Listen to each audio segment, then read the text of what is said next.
Today we're going to go to London. We're going to meet up with the rest of the team. We're going to meet with a lender. We're going to meet with a developer who's working on projects that are over £100 million, BTR schemes.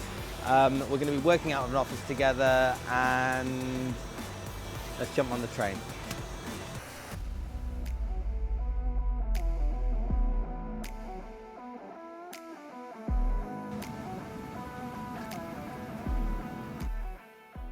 So I find sitting on the train, especially if you've got like an hour and a half, up to 2 hours, quite useful because I can catch up on emails. Not great for making calls, but all kind of WhatsApp communications, SMSs, any messaging, I can do a lot of that. Looking at deal reviews are really good as well. Writing thought pieces I find quite relaxing as well on the train. Just get into a zone. Normally put some headphones on, put some music on, and just get on with the work. And by the time you arrive, then you go to your meetings and have lunch and this, that, and the other. So try to remain productive at all times.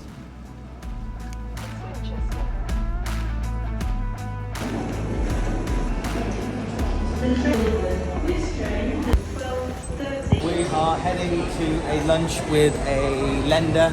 It's a very, very good lender. We really enjoy working with these guys. So that's interesting. In the meantime, we've been working on funding an airport, which let's see how that goes.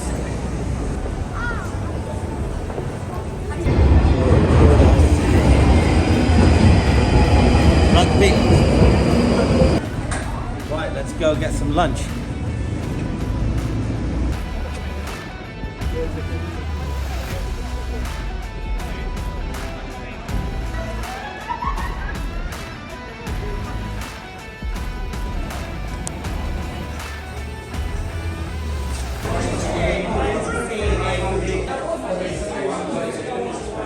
It's 5 mil. 5 million, yeah.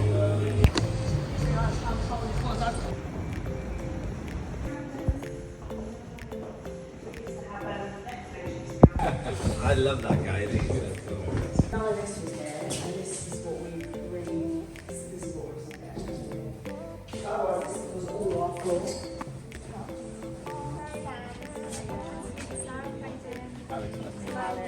Our big bosses sit over in the corner. Oh, right, yeah. Yeah.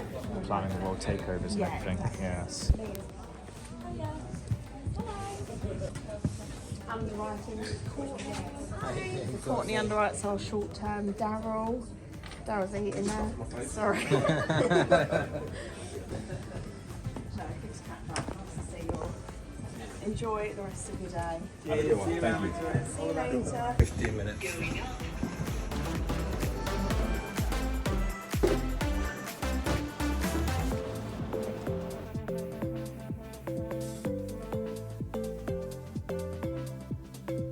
Alex, did you enjoy lunch? Loved it. Need another take. Alex, do you speak English? Yeah, I do. It was just lunch, wasn't it? What's the extent of your vocabulary? How many active words do you have in your vocabulary? Clearly not enough. Do you enjoy lunch? Yes, it was lovely. Good to meet Victoria and Leninvest. Good to see, put a face to the faceless, telephone numbers and emails. Yes, because a lot of the stuff that we do is all behind the desk, and we fund stuff across the country, but we rarely go out to meet people. But when we do, it's helpful, right? Because you get Absolutely, to actually... because then you learn a bit more about the lender, where they're coming from, how they operate in the back offices.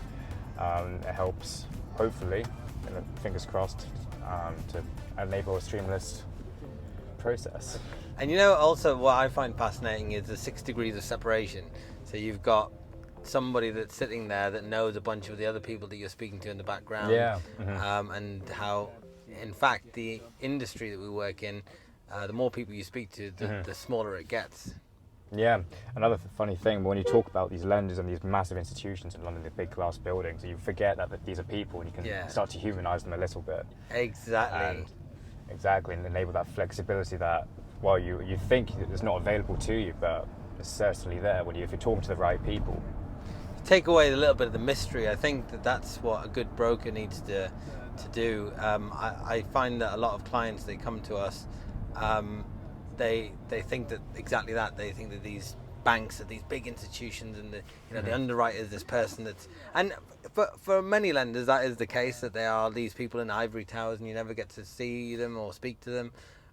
But for especially the specialist market and the stuff that we do through bridging and development, we can go to their offices, we can have lunch with them, we can have direct conversations and troubleshoot along the way. And these deals are quite complex in nature, so that human interaction and that direct contact really, really benefits. Absolutely.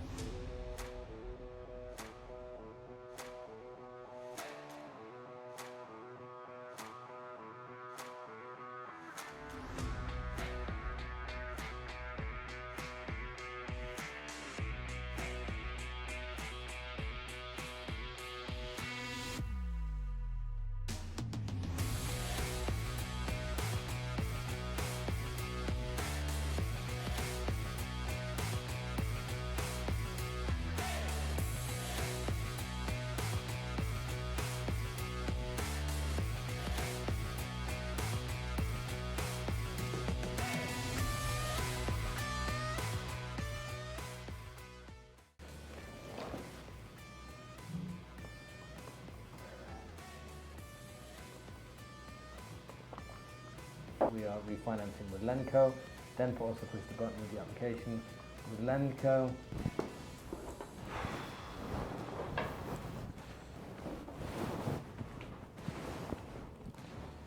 About pricing. I updated him already about his question of, regarding the unused months being refunded effectively or deducted from the redemption figure. Basically asked, it's a 50-month term. If he exits out in month 12, for the unused months, will he get his money back effectively? And the answer is yes to that. So I'll get back to him on both those points on the way back. I'll just give him a ring. And he did ask about the pricing, but Cuffin didn't change the pricing, so. Yeah, I know. Just go back to them and tell them that we got. They just stuck where they are, Yeah, as low as they can do. basically, pay a little bit more, but you get the certainty. You get certainty. Yeah. Actually get a bit more as well. See you next time.